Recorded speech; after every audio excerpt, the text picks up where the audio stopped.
we're coming here from the Equip Expo show. We're here with the new model here. As you can see, our GXS7600iRD.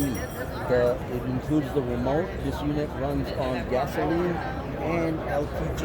This unit comes equipped with our fuel sense technology, which means if you start this unit and run this on LPG unit, it will automatically switch to gasoline mode. It gives you almost double the run time. At half load, the unit will run at approximately 8 hours.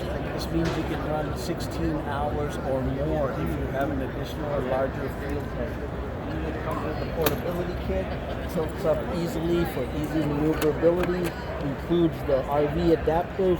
Another beautiful feature of this unit, for a inverter unit, is equipped with 220 for easy connection into transfer switches. It has parallel capability. It has the LED light here, which allows you to illuminate the panel during blackouts.